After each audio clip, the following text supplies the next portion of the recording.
They say good things come to those who wait.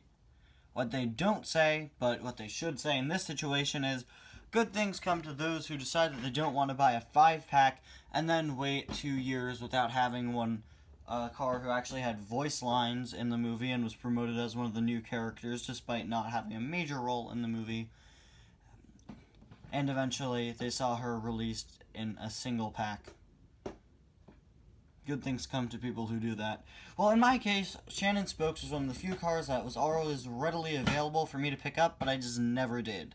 She was in that 5-pack. By the time I started even considering buying her was the time that I already had all 5 cars in the pack. Well, all 4 cars aside from her. And I was lucky enough to just wait it out and see her released as a single in 2019. So finally, I'm going to check another 2017 car off of that list. Shannon isn't on this list. Never mind. Anyway, guys, welcome back to yet another review. Today we're going to be taking a look at Shannon Spokes here from the 2019 Florida 500 series. Last year, I feel like the Florida 500 series was really lacking. Only one new release in Florida Ramon. Nothing else exciting, really, aside from some generic re-releases that quickly just kind of warmed the pegs for a while. But this year, it's already looking like a pretty nice series. And it seems that it will be combined with the RSN series.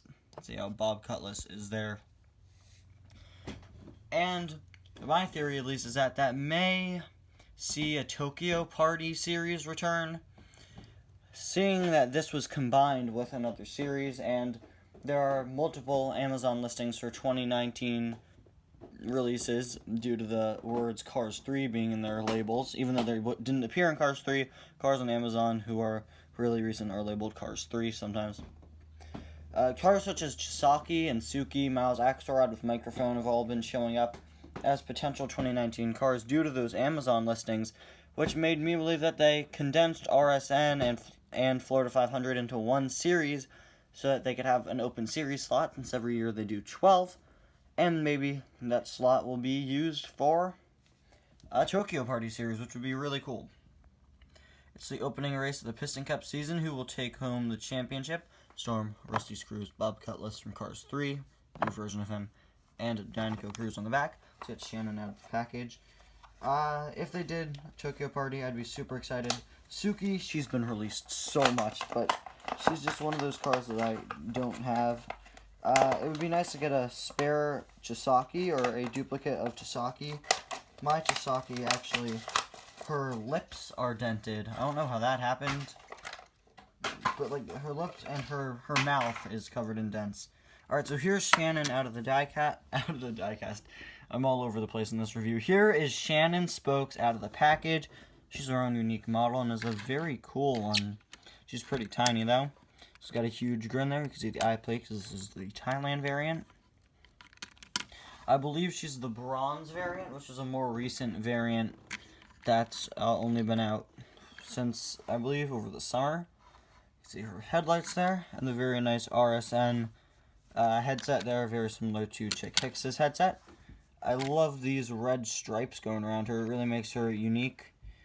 RSN Racing Sports Network, and here, of course, we have her title, her name, Shannon Spokes, press, and the little press sticker. If you look close enough, at the bottom, it is actually supposed to say, you can just barely see it here. I believe it's only on this side. These numbers next to the piston cup, it's very difficult to see. It may be easier to see on the China variant, since the Thailand ones don't use decals that are as easy to read when it comes to small lettering. She does have an A113 written on the side there right next to that piston cup. You can kind of make it out. License plate reads RSN SPKS, either for spokes or speaks. Then, again, on the other side, she has an A113 Easter egg, which is really nice. It's easier to see on actual photos of her. Yeah, let's just take a look at that right now. Yep, you could definitely see that next to the piston cup. A113, room in the California Institute of the Arts, where a whole lot of people who worked at Pixar went to school, so they put it in all their movies, aside from Monsters, Inc. That didn't have one for some reason. And that's pretty much it. Anyway, guys, thank you all so much for watching. I'll see you guys next time. Bye now.